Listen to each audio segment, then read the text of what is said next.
Hi everyone, it's Terry here from Cut, Color, and Create. Thank you for joining me today.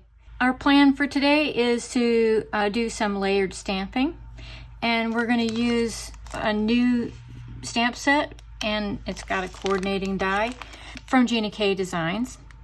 And we're also going to use a stencil from Gina K as well, and this one is called Harvest Flourish. So we'll get started here. We're just going to tape a piece of A2 size cardstock onto the back of the stencil, and then I like to tape that to my work surface. So just like that. And then we're going to be using two different colors of Gina K ink. We're going to be using grass green and fresh asparagus. And so I'm going to start with a big blending brush and the grass green, and we're just going to lightly blend over the design. So we're doing this to create our background. It's going to go in behind the poinsettias. So we don't want it to overpower, just kind of sit back there and be pretty. And I'm just using a swirling motion. I'm not trying real hard to get in every single cavity, but enough to just pick up the design.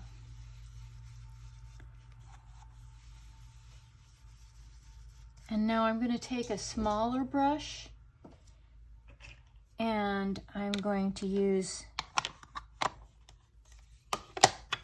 my fresh asparagus here.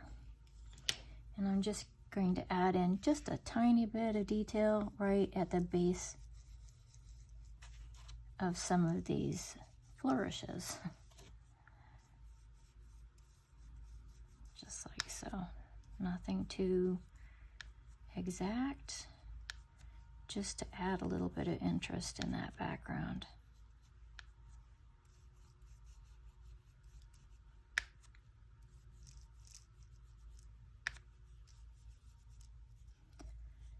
And I think that's it. So let's take a look at how that turned out. So we're just going to set that background aside while we work on our stamping. So we've got another A2 size.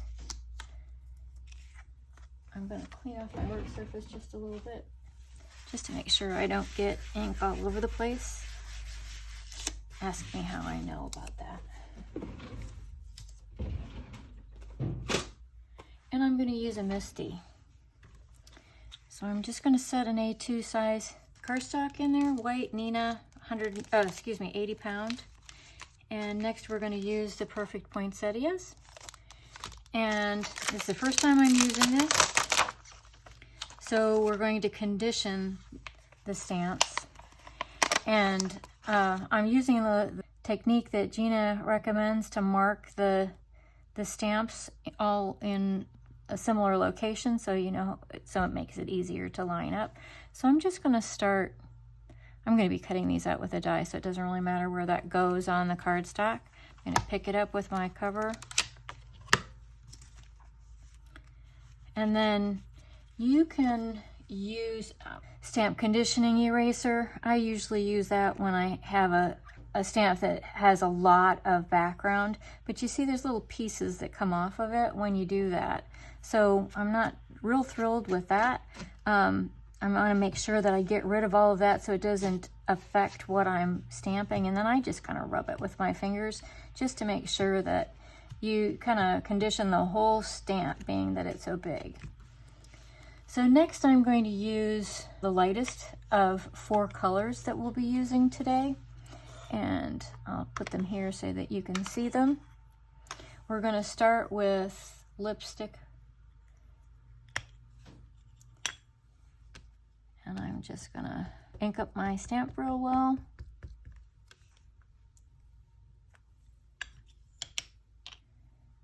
think I'll make this a little bit smaller so you can see.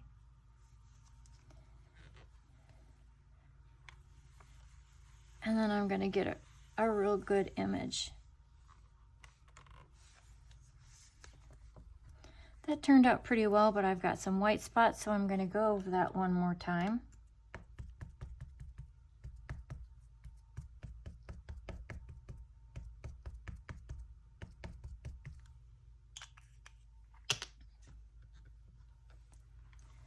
Just going to rub on that area especially to make sure that it takes. And now look at the beautiful image that we have. Now I'm just going to turn that around. Oh, I've got some ink on the other side, so I'll get another piece. I just want to get a couple of these poinsettias made.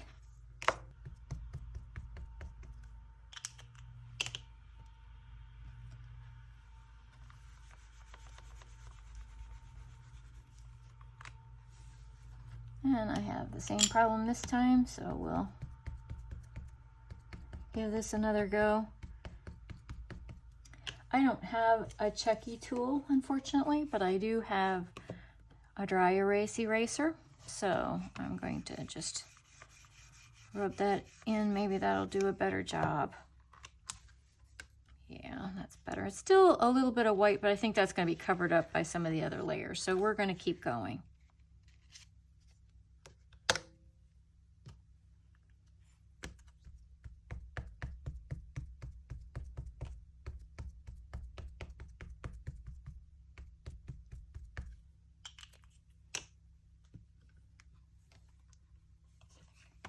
Now I like to use the stamp positioning tool. For me, it's easier to line up the layered stamps. And especially, as you can see, I get kind of picky, and I want to make sure I get that image just perfect, and using a stamping tool is the easiest way to do that. Especially when you're stamping the same image in the same place more than one time. Okay, so that's it for that first color. I'm gonna wipe off my stamp, and I can see I've stained it, but that's okay. Gives it some personality. Okay, the next one I'm gonna use is this one here. I'll just pick that up and try it out and see how it goes. And again, we want to condition our stamp. I'm going to go with the next darkest color, which is Red Hot.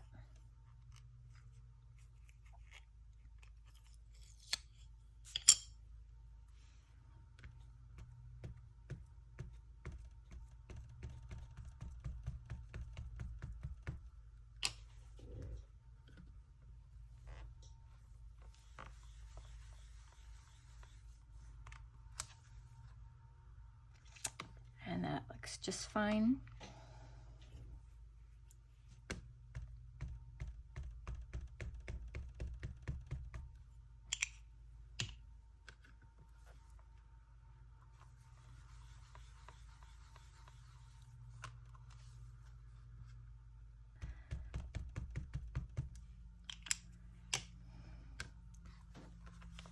Okay, so there's that stamp.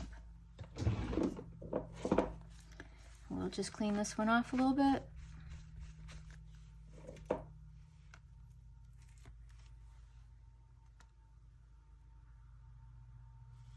And next, I think we'll go with this.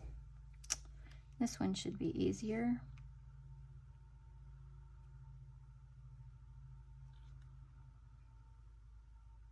And you know, instead of placing it right where those voids are, I think I'm gonna just turn it and see what happens.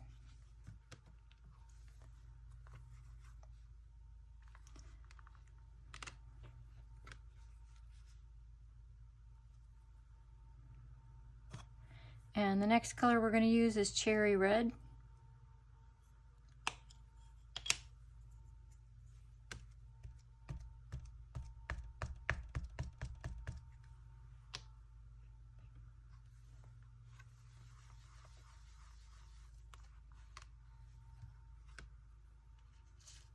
turning out pretty awesome.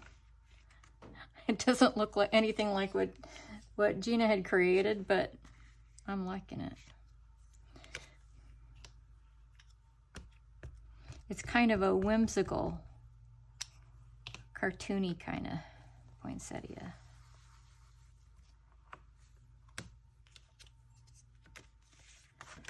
And just turn that around and get the last one.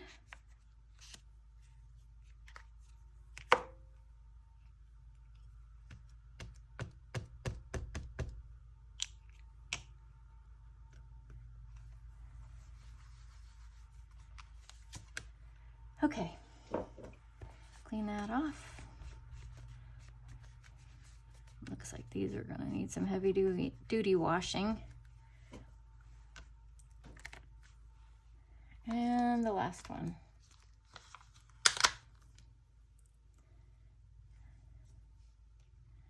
And this one I think I do want to line up. So that looks like it's perfectly aligned with the first stamp that we made. So I'm going to pick that up and we'll just see what it looks like. Condition my stamp. This one I'm using faded brick.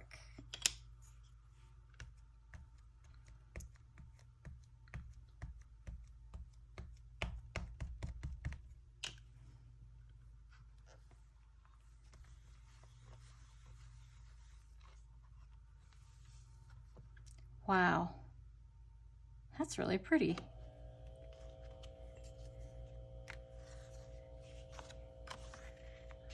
I'm happy with that. Okay, we'll just stamp up the other two.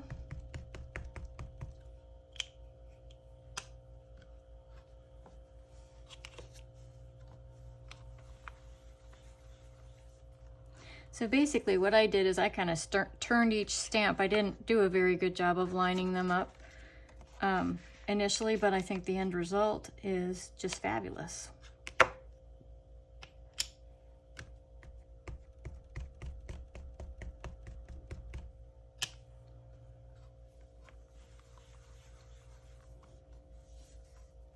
Okay, we're going to break away to cut those out with the die cuts and we'll be back shortly. Okay, we're back and we've got an A2 size card base here made with Neenah 110, and I've got my background piece and I'm going to adhere that to the card base.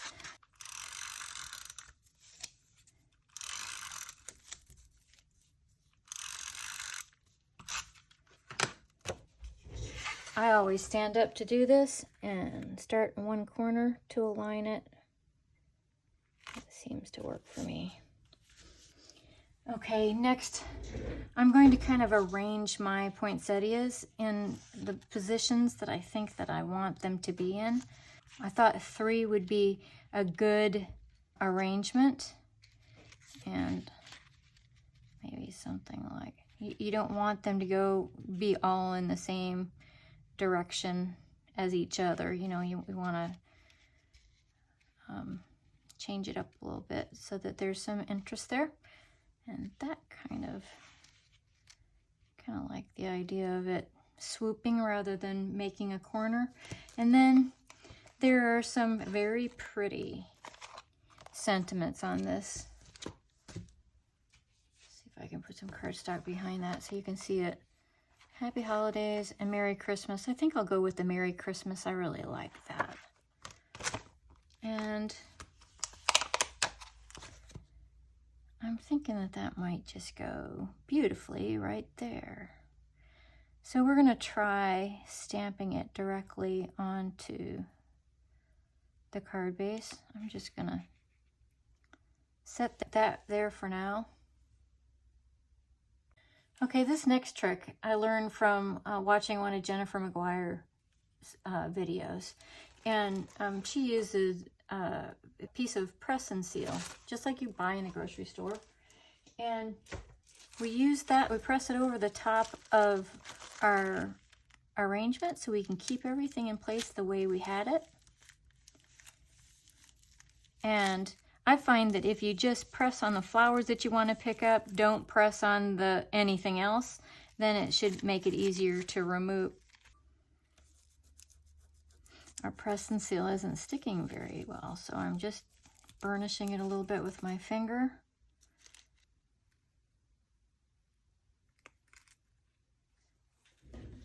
About 1.5 inches and 1/2 inch. Okay, so I just lift that off, set it aside, get my MISTI back out.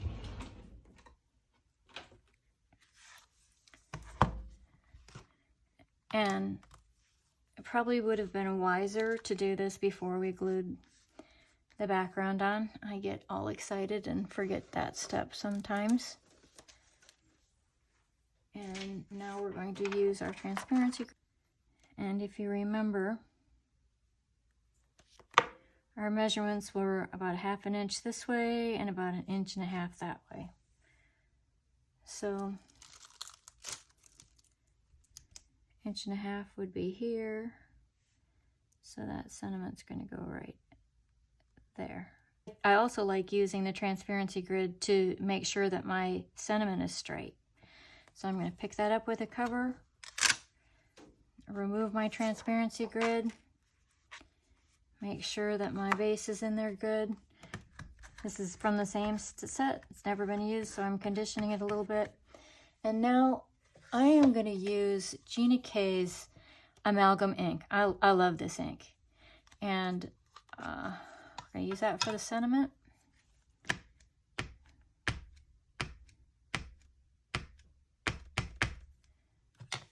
And because this is a delicate stamp, we don't want to press down too hard on the sentiment. Just lightly rub it across. Check it. If it's not coming through, then let's ink it some more.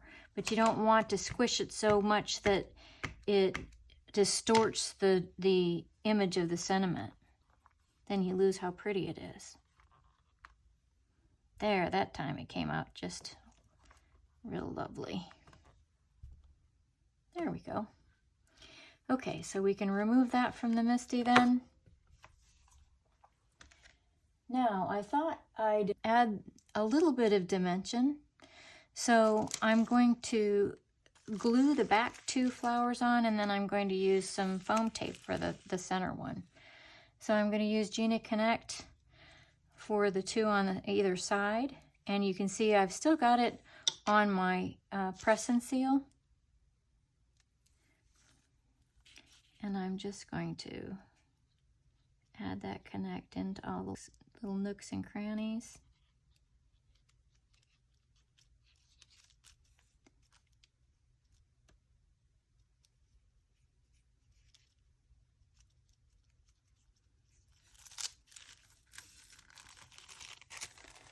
And then just turn it upside down, get it placed about where I want it.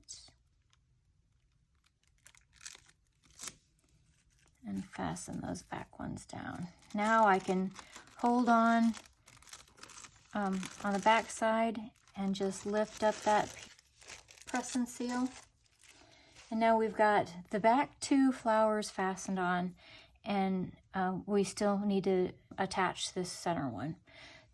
I use scrapbook.com double-sided foam adhesive sheets, and I use that a lot, and the off-fall I use for this kind of thing. You could also use foam tape. Turn it on the back side. Get the scissors I use for adhesive, which are all gunky.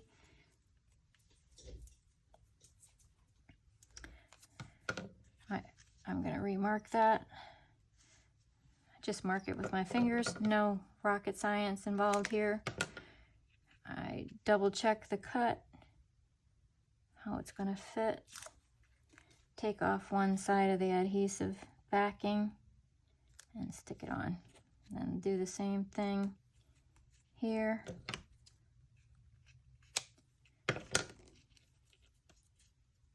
If you are going to be mailing it, you might want to support more of these edges. I sometimes use other scraps for that. Like I've got some little triangles here that might work perfectly in a spot like that.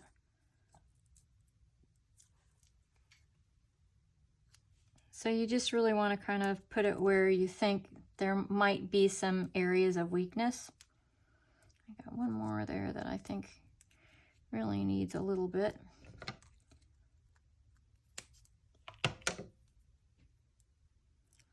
Again, these are just scraps, but you can buy the, buy the whole sheets if you want. And then just remove the other side of the backing tape.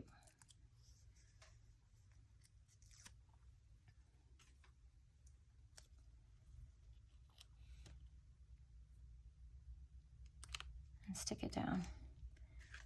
And there we have our pretty little poinsettia layered stamp with stenciled background.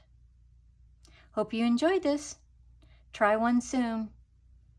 Until next time, bye-bye.